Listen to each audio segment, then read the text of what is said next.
नमस्कार दोस्तों, स्वागत है आपका हमारे ऑफिशियल स्टडी अड्डा चैनल में।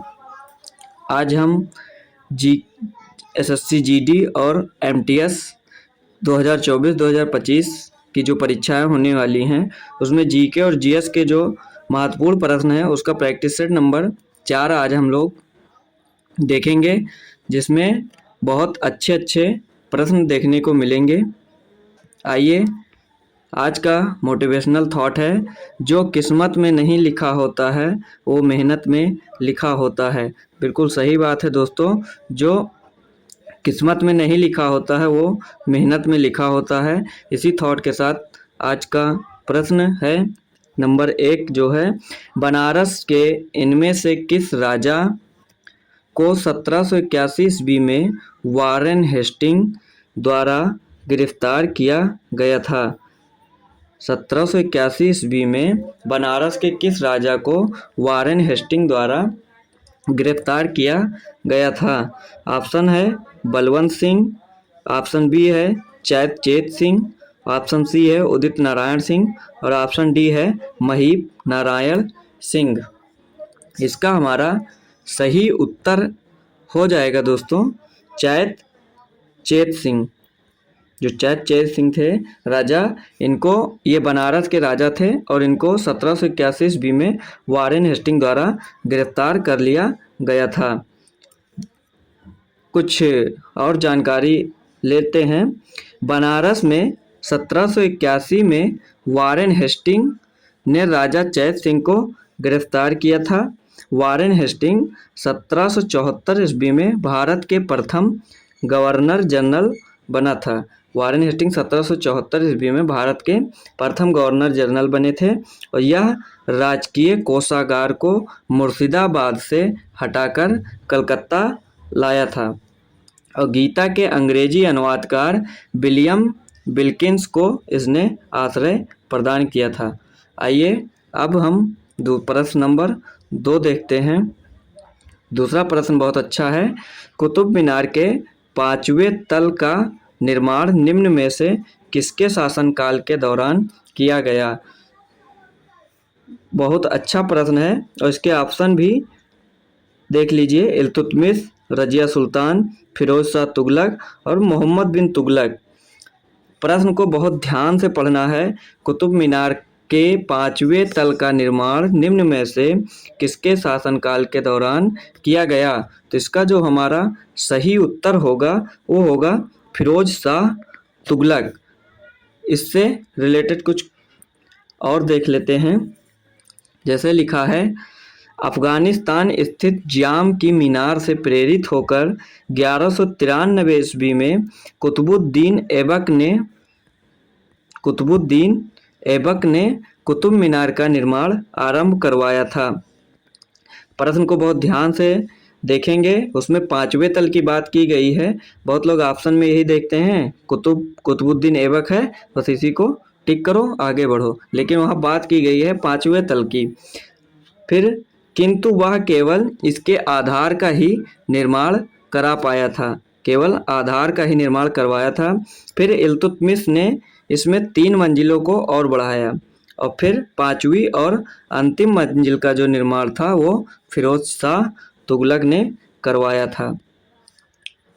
अब प्रश्न नंबर 3 हमारा है, राजा टोडरमल निम्नलिखित में से किस मुगल सम्राट के शासनकाल के दौरान राजस्व मंत्री थे?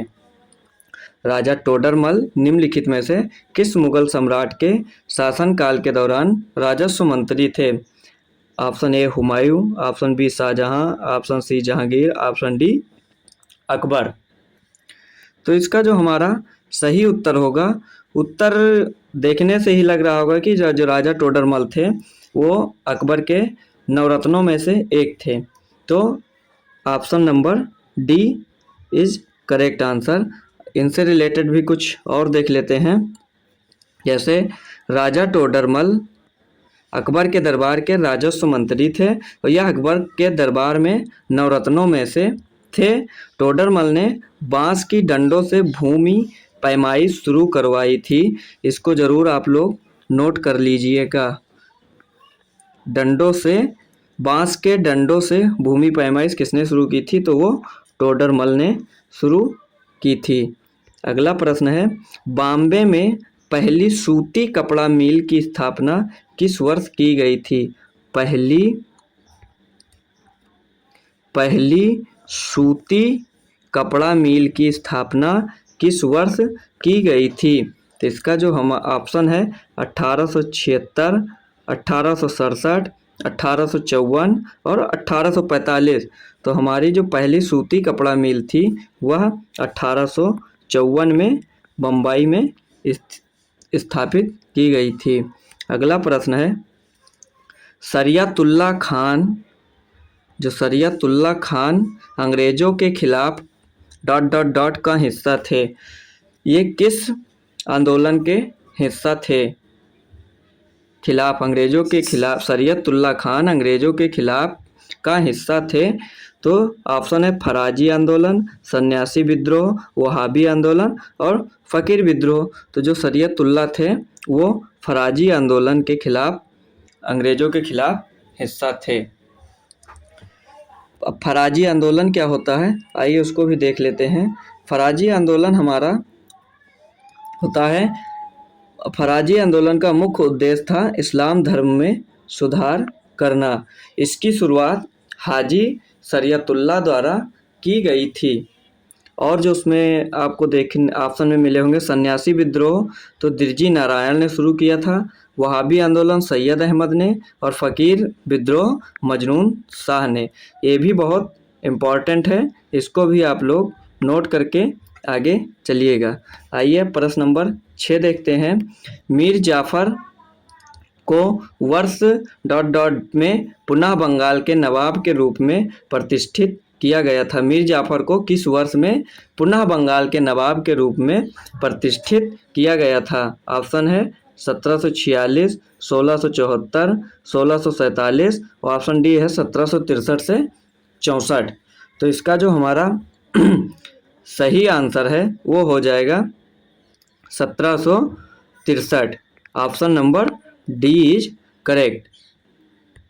इसमें मीर जाफ़र बंगाल का नवाब था और प्रारंभ में वह सिराजुद्दौला का सेनापति था। किसका सेनापति था? तो वह सिराजुद्दौला का सेनापति था। उसका मुख्य सपना बंगाल का नवाब बनना था। वह प्लासी के युद्ध 1757 में रॉबर्ट क्लाइव के साथ मिल गया। 1763-1764 में उसे बंगाल का नवाब बनाया गया। कुछ महत्वपूर्ण बिंदु देख लेते हैं, जैसे प्लासी का युद्ध जो था 1757 में हुआ था। पानीपत का तीसरा युद्ध 1761 ईस्वी में हुआ था। खालसा पंथ की स्थापना 1699 में।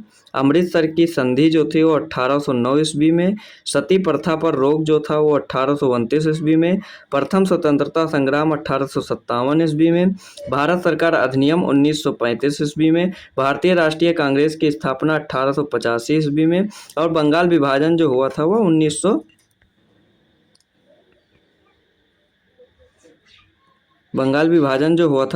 1905 ईस्वी में हुआ था। अब आइए अगला प्रश्न देखते हैं, प्रश्न नंबर 7। प्रश्न नंबर 7 कह रहा है, पिनियल ग्रंथि से स्रावित होता है ... पिनियल ग्रंथि से स्रावित होता है। ऑप्शन है प्रोजेस्टेरोन, इंसुलिन, एपिनेफ्राइन और मेलाटोनिन। तो इसका जो हमारा उत्तर है वो हो जाएगा ऑप्शन नंबर डी, मेलाटोनिन जो है वह पिनियल ग्रंथि से स्रावित होता है। अगला प्रश्न नंबर 8 है, विशाल बांधों के निर्माण का विरोध किन कारणों से किया जाता है? जो बड़े बड़े बांध होते हैं उनका निर्माण का विरोध किन कारणों से किया जाता है? ऑप्शन है किसानों का बड़े पैमाने पर विस्थापन, ऑप्शन बी है पनबिजली उत्पादन में कोई मदद नहीं थी और वे कम लागत के नहीं थे, और ऑप्शन डी है शारीरिक श्रम की कमी। तो इसका जो हमारा उत्तर है वो हो जाएगा ऑप्शन नंबर ए, किसानों का बड़े पैमाने पर विस्थापन। प्रश्न नंबर 9 देखते हैं। 9 है धूप खेल। धूप, प्रश्न नंबर 9 है धूप खेल एक मौसमी खेल है जो डॉट डॉट डॉट में खेला जाता है। यहाँ पे भरना है किसमें, कहाँ पे खेला जाता है। ऑप्शन है नागालैंड, महाराष्ट्र, असम और मेघालय। तो जो ये धूप एक मौसमी खेल है, यह कहाँ पे खेला जाता है, तो ऑप्शन नंबर हमारा सी हो जाएगा। यह असम में खेला जाता है। प्रश्न नंबर 10 है हमारा, भारत में 1907 में जमशेदपुर में पहला लौह और इस्पात कारखाना किसने स्थापित किया था। जो जमशेदपुर है झारखंड में है, यहाँ पे पहला लौह और इस्पात कारखाना किसने स्थापित किया था। ऑप्शन है JN टाटा, डीजे ये गलत हो गया है, JD टाटा होगा, यहाँ पे थोड़ा मिस्टेक हो गया है, JD टाटा और RJ टाटा और RD टाटा।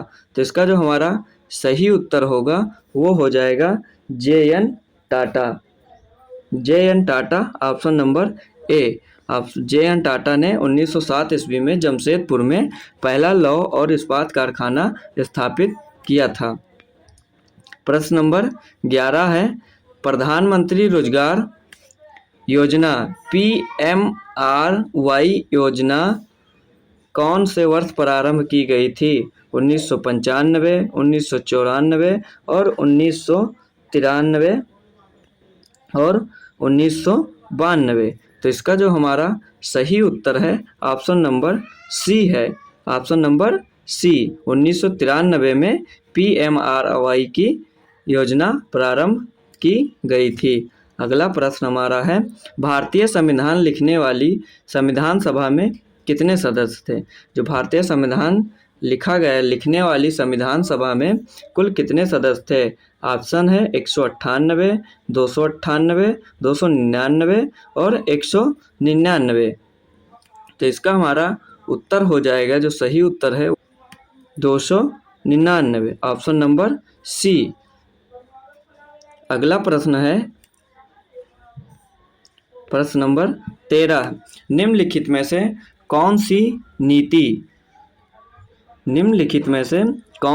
नीति काम करने के अधिकार के अंतर्गत आती है। ऑप्शन आयुष्मान भारत, महात्मा गांधी राष्ट्रीय ग्रामीण गारंटी अधिनियम, सी है प्रधानमंत्री उज्ज्वल योजना और डी है सौभाग्य योजना। तो हमारा जो उत्तर है वो हो जाएगा option number B, Mahatma Gandhi राष्ट्रीय कांग्रेस गारंटी अधिनियम। अब अगला प्रश्न है प्रश्न नंबर 14, सितारों की जगमगाहट का कारण है। जो सितारे जगमगाते हैं उसका क्या कारण है। ऑप्शन है वायुमंडलीय अपवर्तन, प्रकाश का बिखराव, वायुमंडलीय प्रतिबिंब और ऑप्शन नंबर डी है आंतरिक प्रतिबिंब। तो इसमें हमारा सही उत्तर है वो हो जाएगा वायुमंडलीय अपवर्तन, ऑप्शन नंबर ए। वायुमंडल अपवर्तन के कारण सितारों की जगमगाहट होती है। अब अगला प्रश्न नंबर 15, किस भारतीय कलाकार को जीवन काल उपलब्धि लाइफ टाइम अचीवमेंट ग्रैमी पुरस्कार से सम्मानित किया गया है। Option A Zakir Hussain, AR Rahman, Ravishankar और लता मंगेशकर। तो इसमें हमारा सही उत्तर है वो हो जाएगा Ravishankar, option number C. Option number C is correct. Ravishankar को लाइफ टाइम अचीवमेंट ग्रैमी पुरस्कार से सम्मानित किया गया है। प्रश्न नंबर 16 है, भाखड़ा नागल बांध किस नदी पर स्थित है। जो भाखड़ा नागल बांध है वह किस नदी पर स्थित है। Option Jhelum, option B Ravi, option C Sutlej, option D Chenab. तो हमारा जो भाखड़ा नागल बांध है वह सतलज पे स्थित है, ऑप्शन नंबर सी। सतलज नदी पर स्थित है, ऑप्शन नंबर सी। हाँ, और भाखड़ा नागल बांध के बारे में देख लेते हैं। भाखड़ा नागल बांध सतलज नदी पर स्थित है।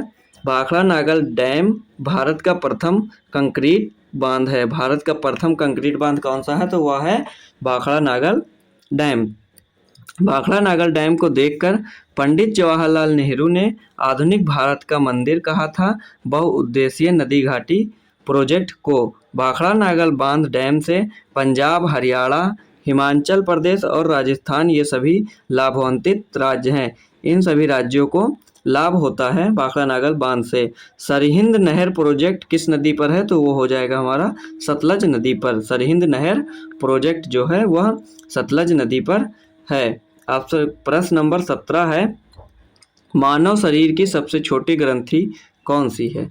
मानव शरीर की सबसे छोटी ग्रंथि कौन सी है? एडिरनल, थायराइड, थाइमस और पिनियल। तो इसका हमारा जो है उत्तर सही है वो हो जाएगा option number D. Option number D, pineal ग्रंथि जो है वह मानव शरीर की सबसे छोटी ग्रंथि है। प्रश्न नंबर 18 करंट अफेयर्स का क्वेश्चन है, देख लीजिए। 24 अक्टूबर 2023 को Abu Dhabi masters 2023 badminton tournament में महिला एकल का खिताब किसने जीता था? 24 अक्टूबर 2023 को Abu Dhabi masters 2023 badminton tournament में महिला एकल का खिताब किसने जीता था? ऑप्शन है सामिया इमाद फारूकी, उन्नति हुड्डा, साइना नेहवाल और पीवी सिंधु। तो इसमें जो हमारा उत्तर है वो हो जाएगा ऑप्शन नंबर बी, उन्नति हुड्डा ने 2023 मास्टर्स अबू धाबी में बैडमिंटन टूर्नामेंट में महिला एकल का खिताब जीता था उन्नति हुड्डा ने। अब मेरा अगला प्रश्न है प्रश्न नंबर 19। 25 अक्टूबर से 9 नवंबर 2023 तक 37वें राष्ट्रीय खेल 2023 किस शहर में आयोजित किए गए? जो हमारा 25 अक्टूबर से 9 नवंबर 2023 तक 37वें राष्ट्रीय खेल 2023 किस शहर में आयोजित किए गए? ऑप्शन है मुंबई में, नई दिल्ली में, गोवा में और चेन्नई में। तो इसका जो हमारा सही उत्तर है वो ऑप्शन नंबर सी हो जाएगा। कहाँ पे हुआ था? गोवा में। गोवा की राजधानी क्या है? पणजी। गोवा की राजधानी क्या है? पणजी। अब अगला प्रश्न देखते हैं, प्रश्न नंबर 20। प्रश्न नंबर 20 है, भारतीय राष्ट्रीय कांग्रेस का पहला अधिवेशन ... में आयोजित हुआ था। पहला अधिवेशन कहाँ आयोजित हुआ था? ऑप्शन है कलकत्ता में, ऑप्शन बी है बम्बई में, ऑप्शन सी है लाहौर में और ऑप्शन डी है सूरत में। तो हमारा यहाँ पे ऑप्शन हो जाएगा बम्बई, यानी ऑप्शन नंबर बी। बी से बम्बई, बम्बई में हुआ था। कांग्रेस के बारे में और देख लेते हैं कुछ। भारतीय राष्ट्रीय कांग्रेस की स्थापना 72 प्रतिनिधियों की उपस्थिति के साथ 28 दिसंबर, ये डेट जरूर याद रखना दोस्तों, ये प्रश्न पूछा जाता है कि भारतीय राष्ट्रीय कांग्रेस की स्थापना कब हुई थी। 72 प्रतिनिधियों की उपस्थिति के साथ 28 दिसंबर 1885 को बम्बई, जिसे हम मुंबई के गोकुलदास तेजपाल संस्कृत महाविद्यालय में हुई थी। कहाँ पे हुई थी? मुंबई में हुई थी, गोकुलदास तेजपाल संस्कृत महाविद्यालय में। इसके संस्थापक महासचिव A.O. ह्यूम थे। कौन था इसके संस्थापक कौन थे? A.O. ह्यूम थे। और व्योमकेश चंद्र बनर्जी इसके पहले अध्यक्ष नियुक्त किए गए थे। प्रश्न पूछता है दोस्तों कि भारतीय राष्ट्रीय कांग्रेस के प्रथम अध्यक्ष कौन थे? तो कौन थे? व्योमकेश चंद्र बनर्जी। ये लिखा मिलता है आपको WC बनर्जी, ऐसे आपको मिलेगा, जिसका फुल फॉर्म होता है व्योमकेश चंद्र बनर्जी। ये हमारा आज का आखिरी प्रश्न था। अब अगर आपको वीडियो पसंद आई हो तो लाइक करें, शेयर करें और अगर चैनल पर नए हैं तो चैनल को सब्सक्राइब करना न भूलें। और वीडियो देखने के लिए हमारे टेलीग्राम चैनल ऑफिशियल स्टडी अड्डा पर जाकर वहां से सभी वीडियो की लिंक आपको डेली मिल जाएगी। वहां जाकर आप देख सकते हैं और भी वीडियो। थैंक यू, धन्यवाद। फिर मिलते हैं आपको प्रैक्टिस सेट नंबर 5 में। तब तक के लिए थैंक यू सो मच।